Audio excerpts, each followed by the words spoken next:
Hi, my name is Thomas, I'm from Qbilon, and in this video I will show you how to connect your PRTG data to Qbilon. So let's just dive into it and add the first data source, which will be your PRTG instance. For this we are going into the data section of Qbilon. We're clicking on the PRTG tile, and the only thing you have to do is to enter your URL of your PRTG core server. Let's do it here. Add a user,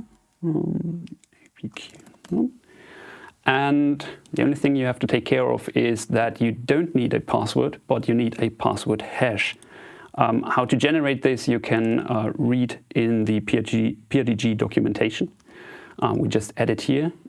For the sake of this tutorial, we are loading also the sensors as elements.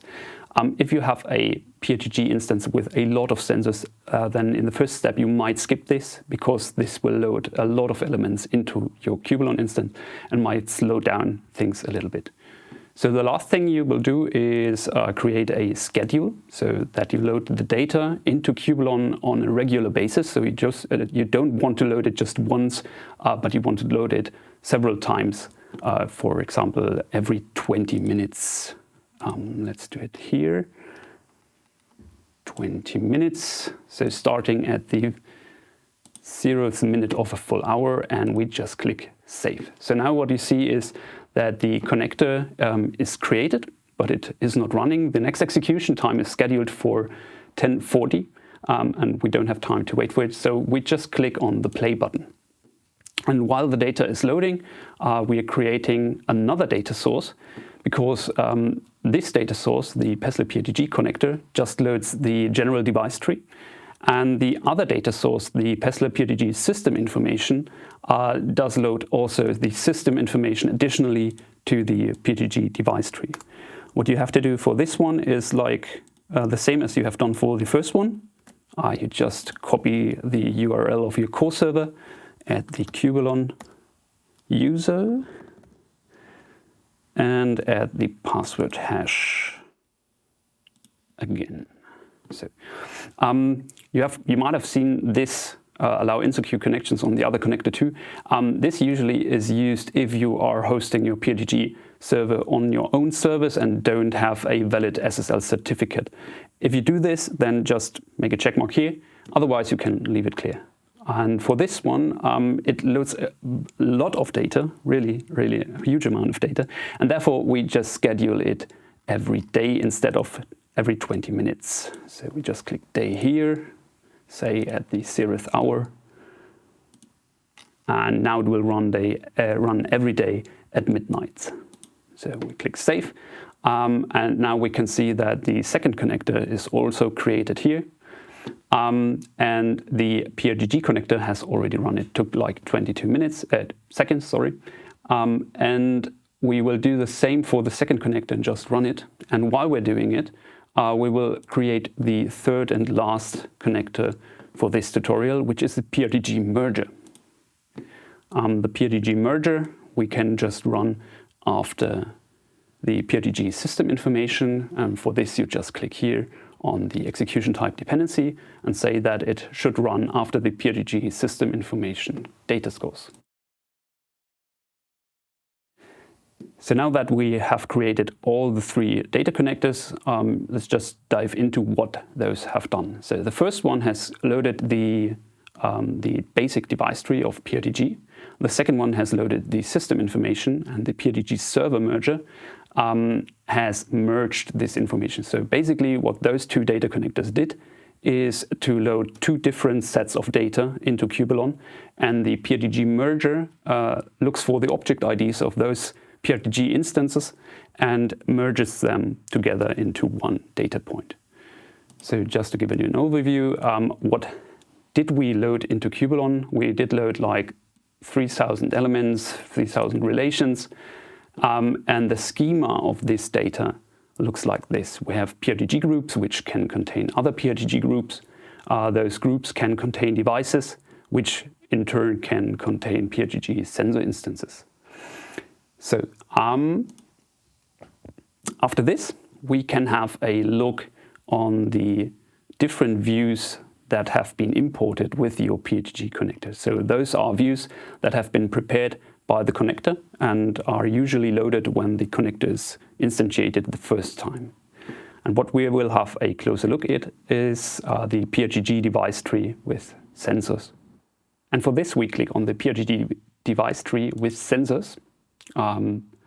As this might take a little while, we are just speeding the video up. And what you can see now is just one single root device, but you also can see that there are several layers of complexity, and we just expand all of them.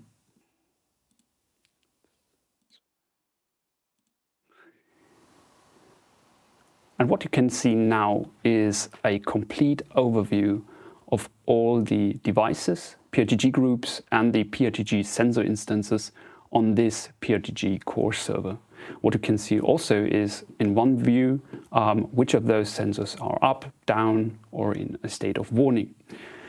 If you now want to drill down in one of those views specifically, let's take this one, as there are many blue devices. You just right-click on this container node, select Open in Context View, and go to a full outgoing dependency tree. What Qbilon does now is just taking this container node with all its children and their children and calculating a new view for this set of nodes. And if you now want to drill down further, you can do the same process again, go into Open Context View, full outgoing dependency tree, Open View, and in this way you can just drill down to the section you're most interested in. So this has been the PRTG device tree. For the next view, we are going into the PRTG ping sensor heat map. For this, we click on this tile. Again, see one single root node, expand all of the complexity layers.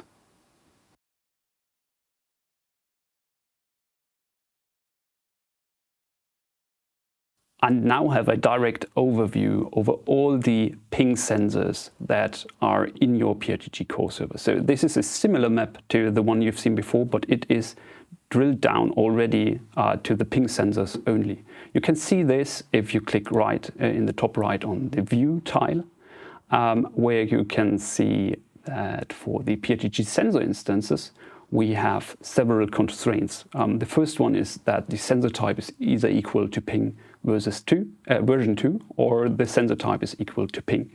Only the sensor instances that fulfill this condition are shown in this view.